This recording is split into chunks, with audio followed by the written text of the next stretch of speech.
নির্বাচনের ব্যাপারে আমাদের আলোচনা হয়েছে যে আমাদের প্রস্তুতি আমরা ডিসেম্বরের ভিতরে শেষ করতে চাই। পুলিশের 999 এই এই টেলিফোনটাকে সবার সাথে এটাও কিন্তু কেউ ব্যবহার করে নাই। প্লাস ওখানে খুব নিকটে কিন্তু আনসার রেখে কেউ কিন্তু দেয়, কিন্তু আনসারদেরও ডেকে নিয়ে আসতে পারতো, ওইটাও কিন্তু করে নাই। রাত্রেও একজনকে গ্রেপ্তার করা হয়েছে। গতকাল শনিবার রাতে এই ঘটনায় ডিবি আরো 2 জনকে গ্রেপ্তার করেছে। সব মিলে এই ঘটনায় এই পর্যন্ত 7 জনকে গ্রেপ্তার করা হয়েছে, যাদের মধ্যে 6 জনকে ভিডিও ফুটেজ শনাক্ত করা হয়েছে। তদন্তে আরো আসামি পাওয়া গেলে তাদেরও আইনের আওতায় আনা হবে। এই বিষয়ে ডিবি টিম সক্রিয়ভাবে কাজ করে যাচ্ছে।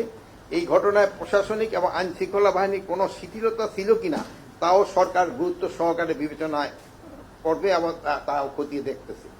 উল্লেখ্য যে এই হত্যাকাণ্ডের বিচার দ্রুত বিচার ট্রাইব্যুনালে নেয়ার পদক্ষেপ নেওয়া হয়েছে। ইতিমধ্যে খুলনা হত্যাকাণ্ড একজনকে গ্রেপ্তার করা হয়েছে। সরকার এই মর্মে বিশ্বাস করে অপরাধী যে দলেরই হোক না কেন, সে যে কোনো দলেরই হোক না কেন, কোনো রাজনৈতিক অথবা অন্য কোনো পরিচয়ে কাউকে ছাড় দেওয়া হচ্ছে না এবং ভবিষ্যতেও দেওয়া হবে না। কোনো অপরাধীকে পুলিশ প্রশ্রয় দিবে না। সামাজিক অস্থিরতা, অসহিষ্ণুতা, নৈতিক স্খলন প্রকৃতি কারণে সমাজে অপরাধ প্রবণতা দিন দিন বৃদ্ধি পাচ্ছে। দেশ ও সমাজ থেকে অপরাধ কমিয়ে আনার দায়িত্ব আইন শৃঙ্খলা বাহিনীর পাশাপাশি আমাদের সকলেই। এক্ষেত্রে আইন শৃঙ্খলা বাহিনী, মিডিয়া, রাজনৈতিক দল, সামাজিক সংগঠন, অভিভাবক, ছাত্র, শিক্ষক, সাধারণ জনতা সহ সবাইকেই দায়িত্বশীল ভূমিকা পালন করতে হবে। আর কেউ যেন আইন নিজের হাতে তুলে না দেয়, এই বিষয়ে সচেতন জরুরি। জননিরাপত্তা বিঘ্নকারী কোনো ঘটনা বা অপরাধ ঘটলে সেটা যেন দ্রুততম সময়ে আইন শৃঙ্খলা বাহিনীকে জানানো হয়। আইন শৃঙ্খলা বাহিনী সেই বিষয়ে যথাযথ ব্যবস্থা গ্রহণ করবে।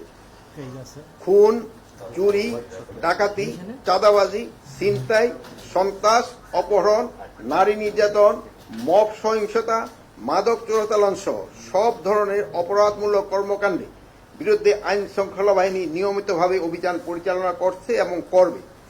পরিস্থিতি বিবেচনায় সরকার যে কোনো সময় চিহ্নিত অপরাধী ও সন্ত্রাসীদের ধরতে বিশেষ বা চিরুনি অভিযান পরিচালনা করতে পারে।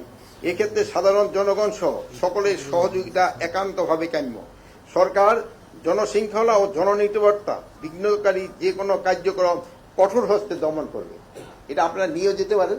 আপনারা হয়তো কারো নির্বাচনের ব্যাপারে আমাদের আলোচনা হয়েছে যে আমাদের প্রস্তুতি আমরা ডিসেম্বরের ভিতরে শেষ করতে চাই। নির্বাচন ক্ষেত্রে আপনারা জানেন এটা হলো আইন শৃঙ্খলা বাহিনী যেমন একটা স্টেক হোল্ডার, প্রশাসন হলো একটা স্টেক হোল্ডার, আর একটা স্টেক হোল্ডার ইলেকশন কমিশন, আর একটা হলো সবচেয়ে বড় হলো যারা ইলেকশনে অংশগ্রহণ করবে তারা।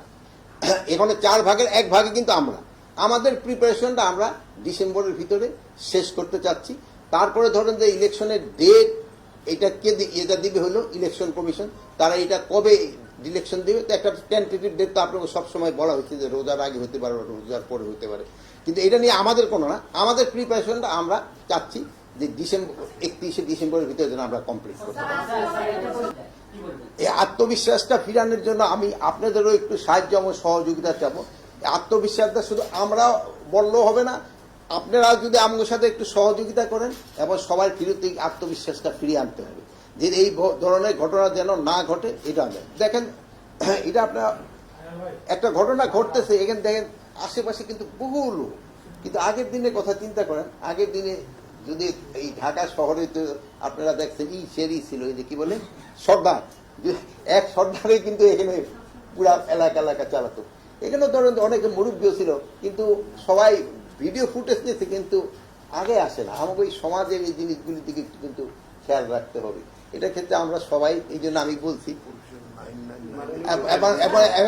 একবার আরেকটা জিনিস হলো যে পুলিশের 999 এই টেলিফোনটাকে সবার সাথে এটাও কিন্তু কেউ ব্যবহার করে নাই। প্লাস ওখানে খুব নিকটে কিন্তু আনসার রেখে কেউ কিন্তু দেয়, কিন্তু আনসারদেরও ডেকে নিয়ে আসতে পারতো, ওইটাও কিন্তু করে নাই। কিন্তু তারপর আমি কাউকে কোনো দোষ আমি দিতে চাচ্ছি না, বাট এই ঘটনার সাথে যারা জড়িত তাদের কোনো অবস্থায় ছাড় দিব না। তার পরিচয় যত ধরনের, যেই ধরনের পরিচয় হোক না কেন, এই জিনিসটা, এই জামিন নিয়ে আসে জিনিসটা আমার জিজ্ঞাসা না করে, এটা আমার মনে হয় আপনারা আইন মন্ত্রণালয় এবং আপনারা কোর্টে যে সিএমএম সাহেবরা যে সময় আপনাকে ব্রিফিং করে না, যদি এই যে আপনারা যদি তাদের জিজ্ঞেস করেন আমার মনে হয় সবচেয়ে ভালো। আপনি যদি ওই সে এই সরকার গঠন হইতে কত 8ই অগাস্ট 8 অগাস্ট থেকে কি আপনি কোনো পরিবর্তন পাননি আমাদের বলেন কোনো পরিবর্তন আপনি দেখেননি আপনি বলেন আপনার ওই প্রশ্নটা দুই একটা প্রশ্নের উত্তর আপনারও দিয়েন সব প্রশ্নের উত্তর আমি দিব কেন আপনি বলেন কোনো পরিবর্তন দেখছেন কিনা হ্যাঁ কেন আমি উত্তর দিব কেন আপনি খালি শোনেন ওই ছাত্ররা যেমন ইয়ে থাকে টিচারে জিজ্ঞেস করে প্রশ্নে আবার ছাত্র টিচারও কিন্তু জিজ্ঞেস করে